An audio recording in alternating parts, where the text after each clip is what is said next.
Salam Parenting Literasi Indonesia. Miskonsepsi atas pola asuh gentle parenting itu banyak terjadi.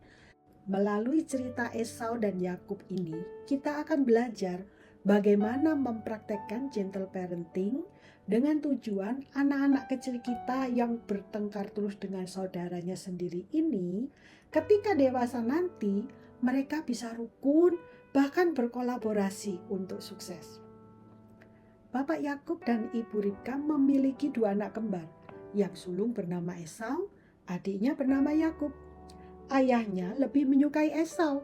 Badannya perkasa, pemburu yang handal, sering membawa pulang hasil buruan untuk dinikmati sekeluarga.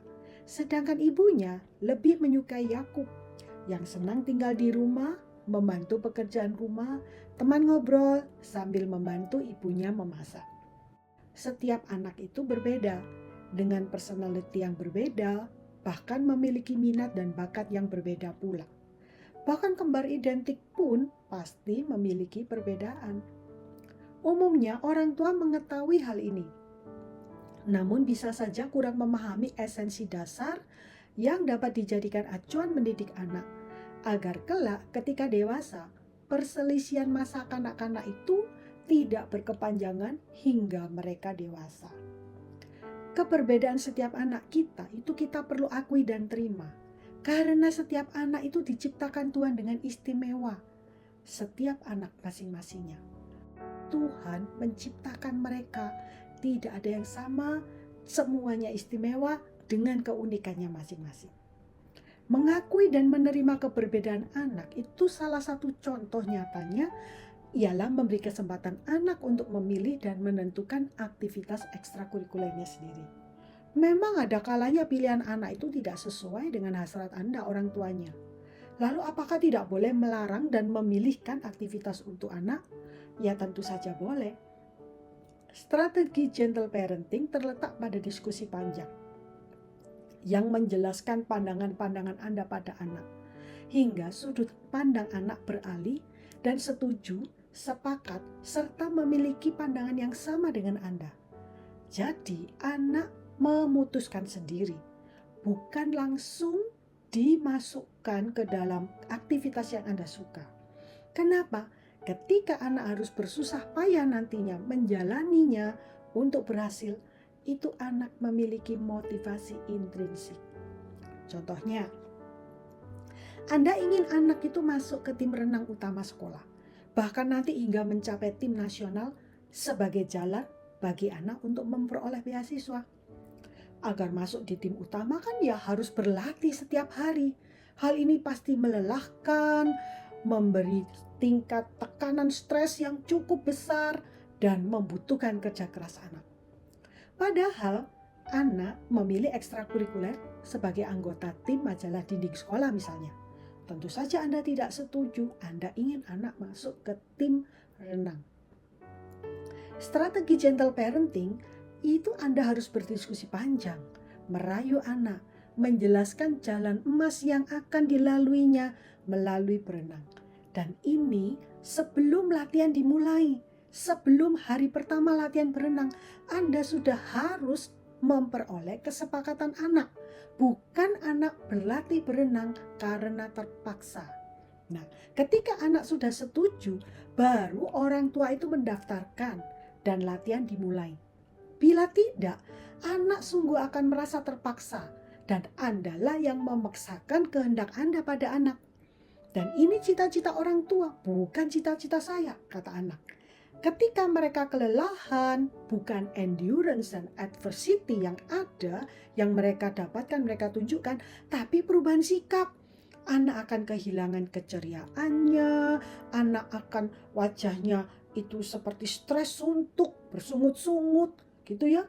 Dan ogah-ogahan, semua ketika ditanya menjawabnya dengan kejengkelan, dengan emosi yang terpendam. Nah, ketika hal ini terjadi, apa sebaiknya yang dilakukan oleh orang tua menurut gentle parenting?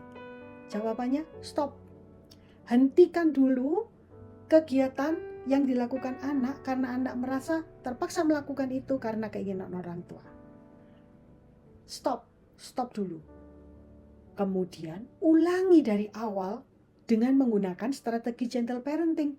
Ngobrol dulu, sampaikan dulu enaknya nanti, sampaikan dulu motivasinya diangkat. Setelah ngobrol enteng ini, contohnya, wah ada lomba loh, apa kamu mau latihan lagi? Gak apa-apa lah dicoba, kan kamu sudah pernah latihan, kan sudah ada dasarnya, akan bagus loh kalau mulai lagi. Nah, sampai anak mencetuskan sendiri, oke, baik, saya mau latihan lagi, saya akan ikut lomba, dan sebagainya. Nah, parents, ini strategi gentle parenting, yakni mengakui keberbedaan anak. Jika ingin merubahnya melalui persuasi, diskusi panjang, hingga anak sendiri yang membuat keputusan yang berubah menuju keputusan keinginan yang Anda inginkan. Itu harus dari anak sendiri. Saya ulangi, dari anak sendiri yang memutuskan, bukan orang tua. Hal kedua yang kita pelajari dari contoh cerita unik di atas tentang Esau dan Yakub adalah favoritisme. Esau anak favoritnya Ishak, sedangkan Yakub itu anak favoritnya Ribka. Keperbedaan dan keunikan anak satu dengan anak lainnya dalam satu keluarga secara bersaudara itu memang umumnya secara alami, bahkan tanpa disadari oleh orang tua, membuat anak menjadi lebih dekat dengan salah satu orang tua yang memiliki minat yang sama, personalitas yang sama dengan anak. Kemudian orang umum akan melabel misalnya, wah si Sunglung ini kesayangan papa, anak papa. Kalau si bungsu itu kesayangan mama, anak mama. Lah kalau ada anak ketiga atau anak keempat, siapa dong? Masa anak tetangga? Jangan terjebak ya parents, semua anak itu adalah anak kita. Favoritisme atau perlakuan istimewa yang diberikan pada orang tertentu dalam suatu kelompok itu adalah perlakuan bias. Itu aspek kompleks dari sifat manusia dalam budaya dan relationship atau hubungan.